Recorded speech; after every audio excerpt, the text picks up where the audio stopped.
Tender के लिए इन लोगों ने असलहों का इस्तेमाल किया था और उसकी शिकायत मैंने की थी ऊपर, और उस आधार पर ये लोग पार्टी से निकाले गए थे। एक कुशवाहा समाज के व्यक्ति की भी हत्या हुई।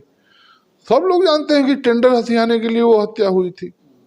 साथियों नमस्कार, इस समय हम गाजीपुर में हैं। हमारे बीच में है पूर्व विधायक डॉक्टर राजकुमार सिंह गौतम, जो आज भाजपा में हैं और दलित वोट इनके साथ में। बताया जाता है कि दलितों में इनकी बहुत पैठ है और आज दलित समाज में जा कर के वोट बैंक जुटाने का प्रयास कर रहे हैं। हम जानकारी लेने का प्रयास करेंगे।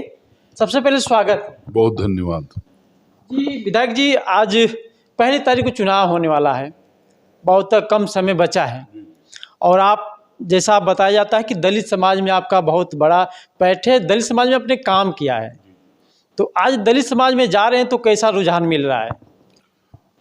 बहुत उत्साहवर्धक। और मैं हमेशा कहता रहा हूँ कि गरीब और दलित दिल बहुत बड़ा होता है। मैंने लगभग हर जगह पहुँचने का प्रयास किया है और लोगों के सुख दुख में शामिल होने का भी प्रयास किया है। इधर चुनाव में भी मैं घूमा हूँ। मुझको जो उनका प्रेम और प्यार मिलता है, मैंने तो अपने जीवन का अभीष्ट बना लिया है कि मुझको इन लोगों की बेहतरी के लिए जीवन पर्यंत काम करना है। और बहुत अच्छा रिस्पांस है। बीच में आपने कुछ समाज से दूरियां आपने बना रखी थी, इसका क्या वजह था?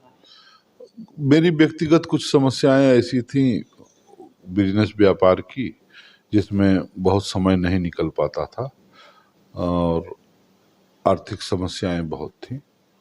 तो धीरे धीरे प्रभु की कृपा से और सबकी शुभकामनाओं से अब उस पर पूरा नियंत्रण है और अब मेरा बेटा है वो अपना काम धाम संभाल रहा है। अब कोई दिक्कत नहीं है।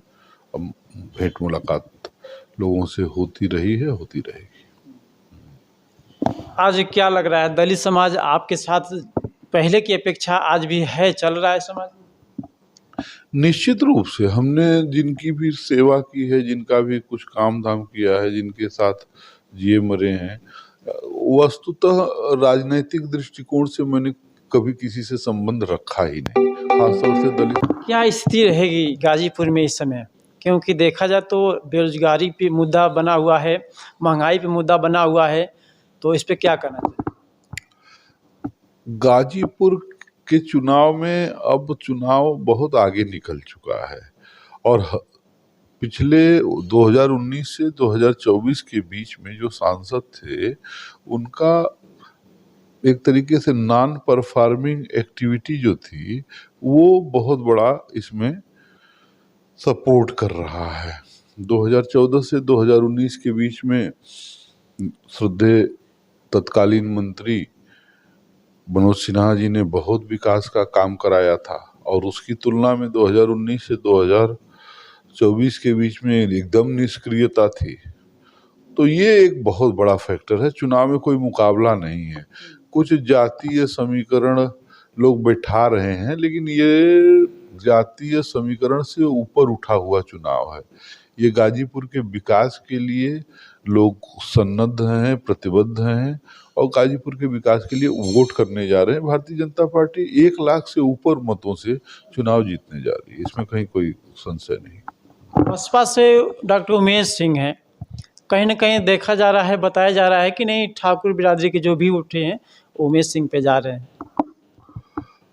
मेरा अपना अनुभव ऐसा है कि मैंने तो 2022 में चुनाव लड़ा था और यहीं पे बहुत लोगों के लिए बहुत कुछ किया था, पूरे समाज के लिए किया था।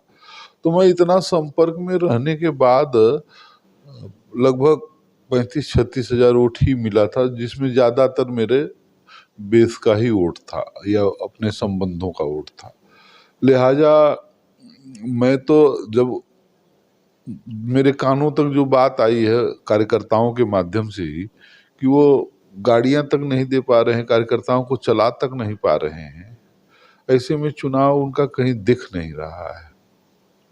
अब जो बहुत बहुजन समाज पार्टी के बहुत प्रतिबद्ध लोग होंगे वही उनके साथ रह जाएंगे। बाकी अपना सुख दुख भी तो आदमी को देखना है, कौन रहता है, कौन बीच में रहता है, कौन उनकी पैरवी करता है, कौन उनके सांस्कृतिक सामाजिक कार्यक्रमों में शामिल होता है, किससे बातचीत आसानी से हो सकती है, ये सब भी महत्वपूर्ण बिंदु हैं। मुझे ऐसा लगता है कि बहुत लाख डांक जाए तो बहुत भाग्यशाली होंगे, हाँ, लाख के ऊपर नहीं जाएंगे। दलित वोट बताया जाता है कि बेस वोट है और दलित समाज में आप भी जा रहे हैं, तो कितना % आप दलितों का वोट आप काट सकते हैं? जिनसे मेरा रहा है और जो बहुजन समाज पार्टी में कार्य करते हुए जिनकी सेवा मैंने की है, वो लोग आज भी मुझको मानते हैं और मेरे लिए भी पार्टी के बजाय मानवता की सेवा करना वो ज़्यादा महत्वपूर्ण है। तो मैंने तो सबसे कहा है कि मैं भारतीय जनता पार्टी में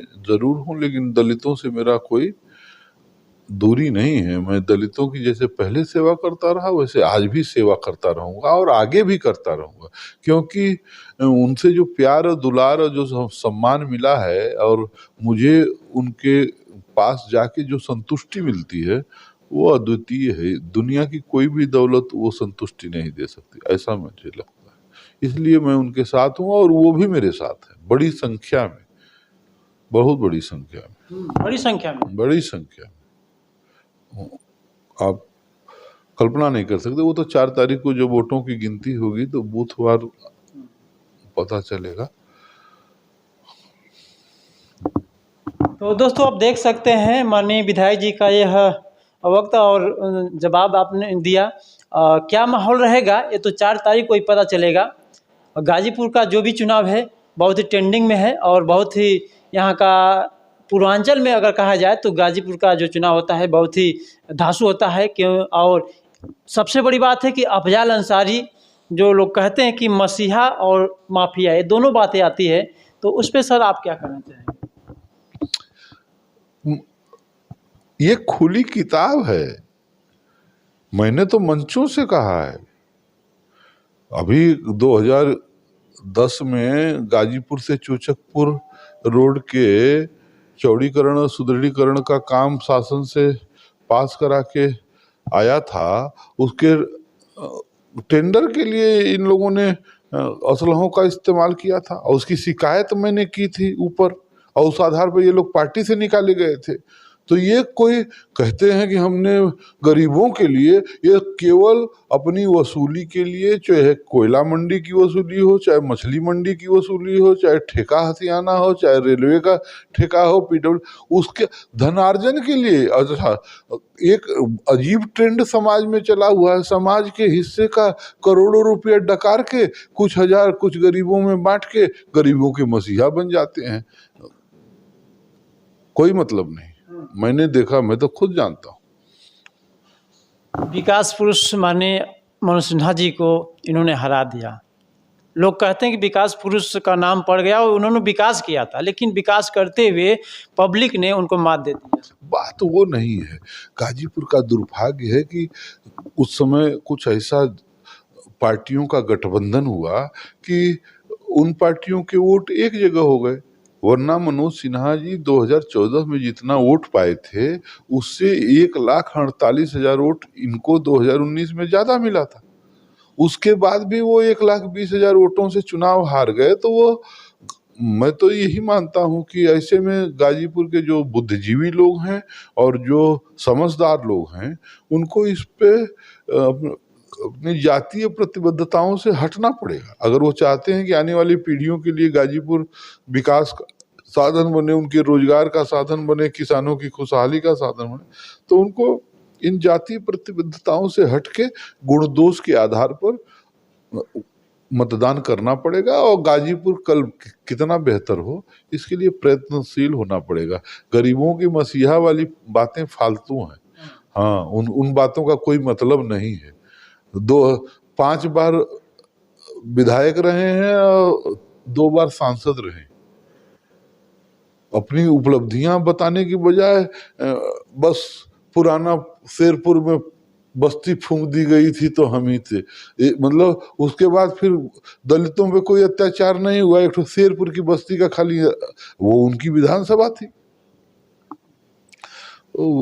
मतलब नहीं। मैं समझता हूँ कि अब केवल देहात में कहावत है कि गट्टा सुंघाया जा रहा है तो वो गट्टा ही सुंघाया जा रहा है।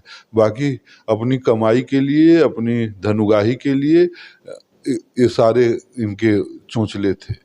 और कौन नहीं जानता है कि कौन अपराधी नहीं रहे। आप एक बार बताइए, मऊ में मन्ना सिंह की हत्या हुई, उनके साथ एक कुशवाहा समाज के व्यक्ति की भी हत्या हुई। सब लोग जानते हैं कि टेंडर हथियाने के लिए वो हत्या हुई थी। तो फालतू बात, कोई मतलब नहीं। चलिए विधायक जी, अब तो 4 तारीख को निर्णय होगा कि कौन आता है गाजीपुर और दिल्ली कौन जाता है। तो दोस्तों आप देख सकते हैं, बस वीडियो में बस इतना ही, और मिलते हैं 4 तारीख को। 4 तारीख को यहाँ का निर्णय आएगा, और क्या पूरे देश का निर्णय आएगा कि किसकी सरकार बनती है। तो बस वीडियो में बस इतना ही, मिलते हैं अगली वीडियो में, तब तक के लिए जय हिंद जय भारत।